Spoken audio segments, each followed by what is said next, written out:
I can't control whether your husband or wife will live or die or get sick or leave you or get a divorce. I don't want any of that to happen to any human being. I hate suffering. I do anything I can to help people not suffer. But I can't control that. You can.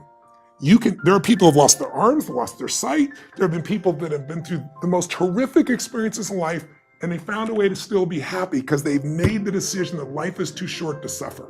I've interviewed dozens and hundreds over the years, but dozens that have impacted my soul, that made me realize I can change this. I've just gotten used to it. I've bought into the theory that this survival software that's constantly running and making you suffer, that's normal. No, that's what the mind will do.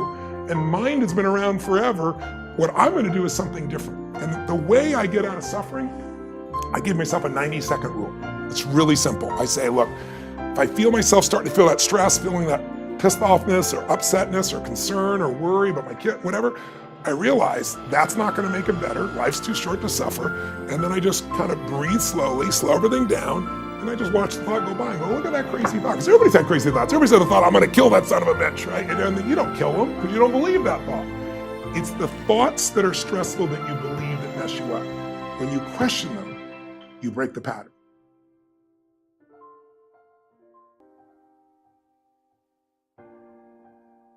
There are certain patterns that cause people to be fulfilled, to be happy, to fit, to be strong, to feel alive, to be vibrant, to have passion in their life, to do well financially, but even more importantly, emotionally, psychologically, spiritually, in their health and their relationships. And there are also patterns that make people frustrated, overwhelmed, depressed, sad, lonely, cause them to be struggling financially, struggling with their body, struggling intimately. And those patterns, they're not because there's something wrong with somebody, it's because of a pattern that we're doing. Now, what's the fastest way to create a change? In basically developing the one thing that all people have in common who succeed, they're leaders. Because I don't care what style you are, I don't care if you're a mom, if you're a great mom, you lead your child, you're not led by your child. Or a great dad. If you're a great business person, you're a great salesperson, you're a great negotiator, you're a great anything, you're a great human being. This has been my entire life's obsession. What makes the difference in people's lives? And that leadership component, as I say, doesn't always mean somebody follows you. A leader is somebody who lives life on their terms, that you will never settle for less than you can be or share or give or create. It's not what we get that makes us happy, it's who we become. How we live our life, who we are as a person. People can take away all the things, but who you become, no one can take away. And the problem is most of us are trying to be something we're not. And it isn't so much about change, about changing yourself. The change happens when you be yourself. Know thyself, that's the hard part for most people, and then be thyself. Because most of us in our lives, out of our desire for respect or achievement or love or connection or something, we've been trying to be the way we think we have to be in order to get that love, respect, appreciation, whatever it is we've been after at some unconscious level. And we've been doing it so long that we think that this is who we are. Because success without fulfillment is failure. And I can't tell you how many people I work with who are supposedly the best in the world at what they do, and they have more money than they can spend, and they have all these people that love and respect them, and yet they're unhappy inside. Because if you want to know what's really you, where you're going to be alive is when it's really you. And you may even think you know who you are because you've been living a certain way, but I'll tell you how you'll know. You'll feel euphoric, you'll feel strong, you'll feel unlimited, you'll feel free. I have seen, out of 3 million people around this earth in 80 countries, I've seen just about anything you can see, and there are only so many patterns. And what you're going to find underneath all of this behavior is we have the same needs. When you understand what those needs are and which ones you're focusing on, you start to understand why people do the crazy things they do, including you and I. And you begin to understand, hey, there might be a better way to meet my needs, and I don't have to get caught up in this game of stress and frustration and upset, or I could really help this person I care about, because I could see what's really going on. Part of what we want to accomplish here as leaders is we want to become practical psychologists.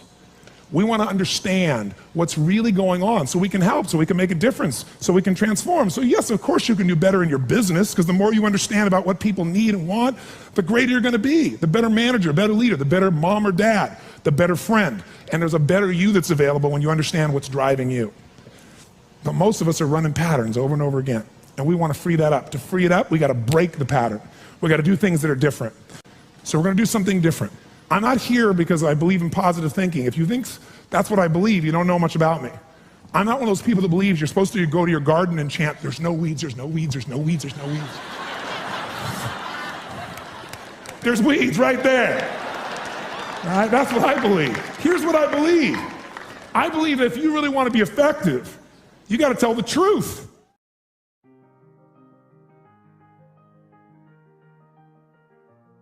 What I want you to get is that the single most important skill in life, it's the word that all leaders have. What would that word be? Influence. What changes companies is leaders. The only way to change a company is leadership. If I want to change a company that I own and I want to make a shift in that company, the number one thing I'm going to do is shifting leadership. That might be taking leaders to a different level. That might bring new leaders in. That might be new leaders of new voices with new perspectives, with new skill sets, new directions. But we need to take things to another level.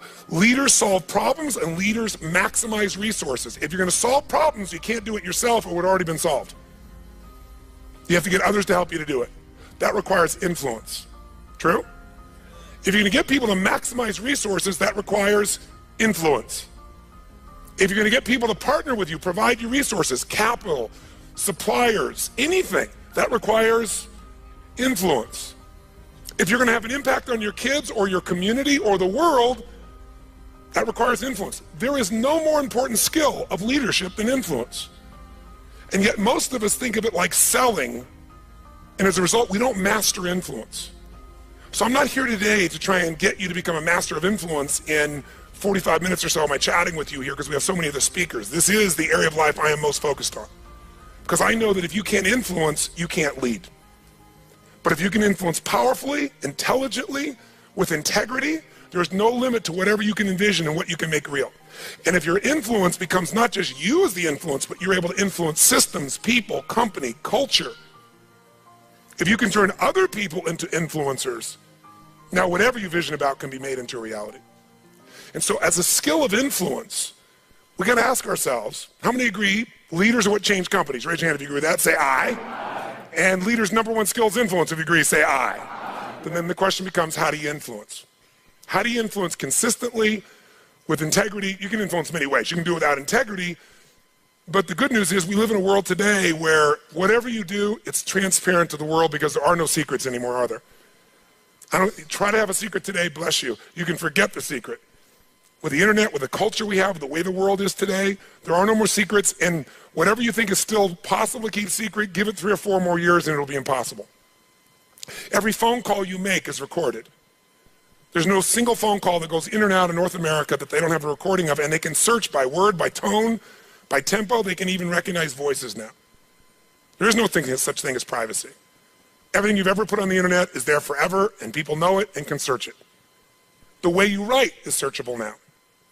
You can not sign your email, you can put it on somebody else's email, and the structure of your language and the way you influence things can be studied at this level. So the good news about that is manipulation as an ongoing tool for success is over. But adding value will never go out of style. Truth will never go out of style. So influencing with integrity is the secret. But what really influences people? Do facts and figures, we give you enough facts and figures out of a core story, is that going to influence people? No. It's the weaving of that story together in a way that produces what shifts people. And that's human emotion. Ultimately, the big game here is emotion. You have to influence emotion. You have to influence the emotion of your people. If you're going to maximize resources, and if we all agree, as we talked about the other day, it's not a lack of resources, it's a lack of what? Resourcefulness. If you're creative enough, if you're playful enough, if you're determined enough, if you're focused enough, you can find a way. If you're giving enough, if you're generous enough, if you're honest enough, if you're courageous enough, you will get people to help you. You will find the way. You will make that thing happen. You'll access the resource. You get someone to coach you, teach you, loan it to you, let you try it, drive it, experience it. So it's the ability to influence emotion, because that's what affects our intellect. That's the bottom line. A core story is only there to give you a set of facts to educate someone that will make them emotional enough to make a decision. And what they do is they go through a series of things that you have emotions about. They may say them in a non-emotional way, but the only reason they work is because you know they're going to open the person's emotion. How many agree with me on this? Say aye. So as leaders, we can never forget that humans are emotional creatures, including ourselves. And to influence other people, we have to know what already influences them. And we can't ever forget what truly influences them. It's going to come down to our ability to connect with them at a deep emotional level or get others to do the same. Here's how I'd say it in a really simple term. To influence someone, you have to already be influenced. Right? To move somebody, you better be moved. To touch somebody, you can't touch somebody about your product or service or vision or idea or your company if you're not touched. To persuade others, you have to be persuaded. You can't give somebody else what you don't have. Now, you may have it intellectually, and here's the challenge. When you first meet somebody in your relationship, and you're all excited, what's the level of energy like? 0 to 10, make the sound of that energy. You meet somebody you're totally excited by, make the sound. Everyone. 6 months, 6 years, 20 years later. It's scary, isn't it? And it's not time, because there are people I've been with them, been together 65 years, and they're still out of their mind for each other. They make the same amount of noise you did in the beginning here.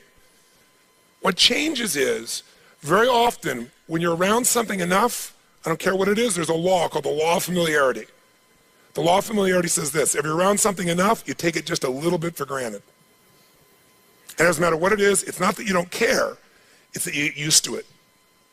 It's that the variety of it is not quite as high. It's not so new, and with that, sometimes you give it less significance. Even though in your heart you know it's significant, you don't keep the aliveness of it. It becomes something you intellectualize versus something you feel inside your body with a passion.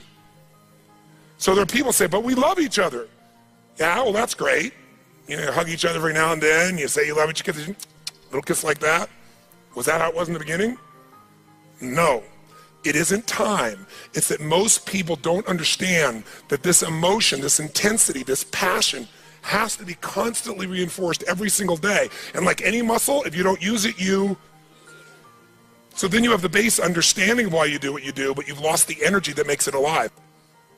And so if you're going to be touching people, you got to be touched. So then the question is, how do we influence ourselves? How do we influence other people? We got to get them into their emotions. We got to get ourselves into the emotions that are going to move us to action. And we got to do that ongoing, because otherwise all the stuff you wrote down will die. It'll die in your book, it'll die in your head. There has to be a level of emotion, a level of hunger in you that makes you go follow through. There's got to be a level of energy in you that when you go share it with people, you're able to influence them to follow through. And when they don't do it, enough to get back in there with them again and get them to do it again. This is where the whole game gets won or lost. Do you agree or disagree with me on this? So what we got to look at is, first of all, us. How many of you have days when you wake up and you feel like, I don't want to talk to people today? How many got days like this in your life? Say I. But again, as I said the other day, if you're the leader, you don't have that choice. If you're the leader, you have to get in a good state. If you're the leader, you have to get yourself in that place. And how many of you have had some gut checks? Let me see again in the last 6 months, 12 months in your business with economy changing like it's never changed before. How many have had those gut checks? Say I. So what do? We have to become masters of influence, which means we have to be able to master the state of our own organization. To master the state of our own organization, we got to know how to change that. How fast, my friends? How fast? And where does it have to start? Ourselves, since we're the first constraint. And if we can do it with ourselves and influence, then we can teach everybody else to influence. We've said business is innovation and marketing. You have to influence people to innovate, because they're not going to just do it because they're used to what works and it's easier and they know it. Innovation means massive what? Change. How many people go, give me more massive change in my life with all the other things I'm trying to hang on to? They're not going to do that. You have to influence people to innovate. And marketing is influence. So, what influences us is our states. How do we change our states? Let's start with you and I and with anybody we're going to work with. You've worked with me before, you know the first answer. If you're going to change somebody's state, the fastest way to do it is physical. Trying to change somebody's mind is really hard. Change their body, their mind will go. If you doubt it, give somebody enough alcohol and just see how quickly you can change them. True?